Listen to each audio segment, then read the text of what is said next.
Alrighty. So here's yet another video. War, choosing sides, and the same old system. Of course, we're talking about Russia and Ukraine because, well, what the hell else is going on?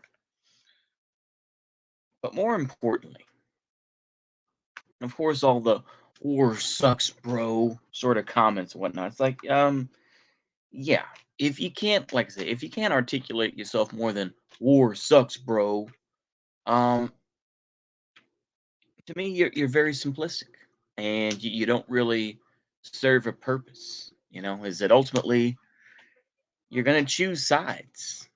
And you can say war sucks. Well, unless you have the money or the ability to, find a place to hide or a neutral area, and hopefully that area stays neutral, then you're gonna choose a side in the war, whether you like it or not. This is something that even people like that Innuendo Studios, that Ian Danskin guy said, choose a goddamn side, right? And it's true. You get forced to choose a side. You don't necessarily want to, but you do.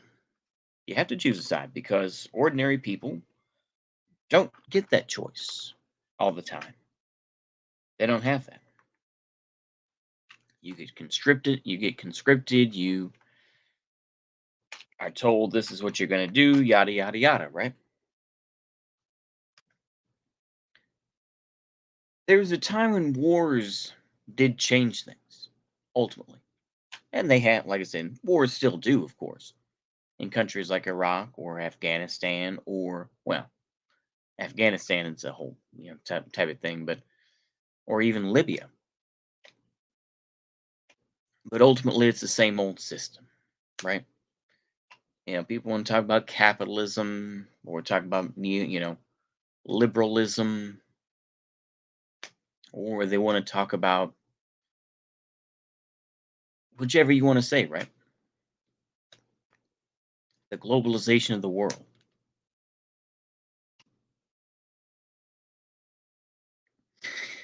It's something that you realize is much more complicated than people make it out to be.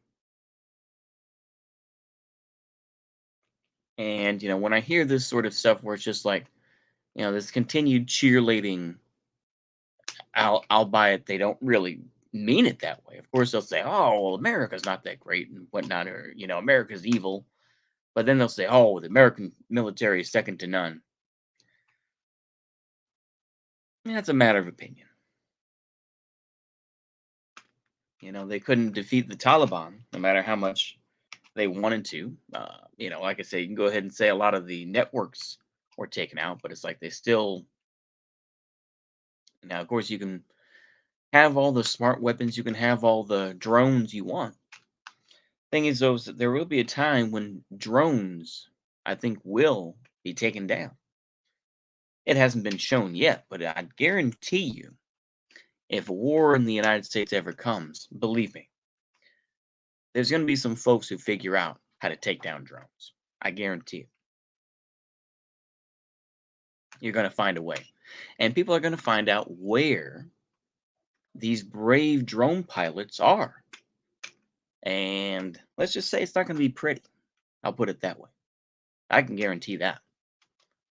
Drones are not, invincible. They're not, you know, the war winners that people think they are necessarily. You still need people on the ground who are willing to go house to house, basement to basement, attic to attic, and go through, right? So you still need your infantry. You still need, you know, various other personnel, right? Now, like I say, I don't glorify war. I'm not glorifying it, but I see it as something that is inevitable. It's inevitable because people bang those drums. They bang the drums and they realize that these, you know, systems are destroying you, right? The thing is, man, is you have all these folks, of course, who will talk a big game about, well, we need to change things, or no war but the class war, or all these sort of empty phrases that ultimately mean nothing. It's war. You want to make sure, you commit a war of annihilation, destroying whatever you can, right? It's about whose side is bigger, or who has the better equipment, or who takes what hill, etc., etc. You know, you're not going to do that through voting. You're not going to do that. You know, the problems of the United States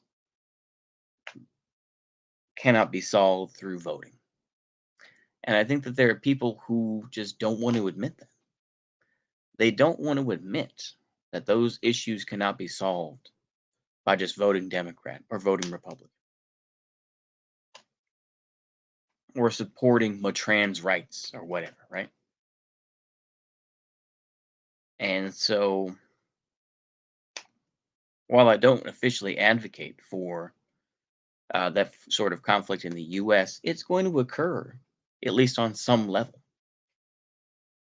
Maybe not full on, just, send in the military every time, but there are going to be those issues. And there are going to be these areas where you just don't,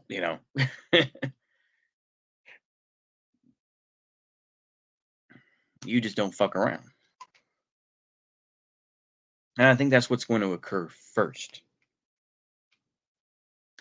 The federal government has become very anemic. And like I say, this is stuff I've repeated before, but I think it's worth saying. Federal government has grown anemic towards violence. And of course, many people have grown uh, very shy of that. Russia and Ukraine have changed that. And like I say, we're going to see new conflicts occurring across the world, because now we see that, you know, whether you want to say it's Russia or whether you want to say it's the United States, but people see an opportunity and people are saying, we want a shot at the title. You know, and the U.S., to me, like I say, you can go ahead and say, oh, strongest military in the world, blah, blah, blah, blah, blah. Maybe so, but it all depends on whether or not you're willing to put all that military effort in there. You also have to question whether or not, you know, the people are willing to back you up. It's all about propaganda, right? The thing is this, man. When you hear these folks who just think that, oh, war is bad, war is evil, it's death and destruction. Yeah, I have no doubt that it is. And being anti-war doesn't necessarily have to be a bad thing. But I think that ordinary people never really have that opportunity. The folks who are really truly anti-war, the folks that already have the money and can hide they can go to a neutral country, they can go to Switzerland or wherever else. They don't have to get involved with that. You and I, we have to make choices because we don't have the luxury that they do. That's something that a lot of folks don't talk about. A lot of folks who claim to speak for the working class, this and that, they don't talk about that specifically. They just see you as a fascist or something like that for being a collaborator. Some people just thought that they could, get a better deal. Now, I'm not advocating collaborationism, of course, but people see it as a better option, right? My point is this: I've been rambling for a while, but war is not pretty, but ultimately, it's something that people need to think about, you know? And ultimately, it's the same old system that has always been, you know? As much as people want to talk about the Soviet Union and socialist economics, it's like, well, they still dealt with Finland a fair amount. They still had accounting, this and that. They still had other practices. They didn't get rid of everything. People can cope all day about it, but you know, ultimately, it's the same old system. You know, it's just different folks. It's a different group of elite now. Of course, they'll play the same game as any elite, but now now that they're part of the club, why would they want to give that up? Mabeis Lenin. You think he wanted to give up that power? No. Now, of course, like I say, there was an attempt on his life, and ultimately, died under mysterious circumstances. But you think Stalin? You think he wanted to give up that power? You think he cared about all those folks, or even Hitler, or whomever else? No, it's a whole different thing when you get in. You know, just like trying to get laid, right? You can say all the shit you want to people. Well, once you get in, you're like, fuck you. I'm gonna do what I want. And ordinary people are left holding the bag. Sorry for all the dead air, but I feel like hopefully these dramatic pauses will be something.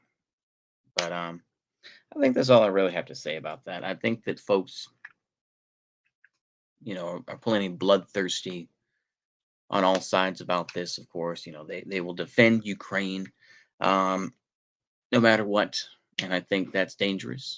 And there are folks who will defend Russia no matter what, and I think that's equally dangerous and ridiculous.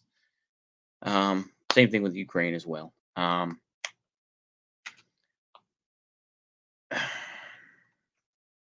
Like I say, you don't get to choose necessarily.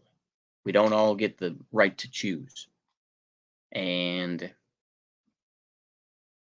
when you're stuck somewhere, all you can do is just try to make the best of it, you know?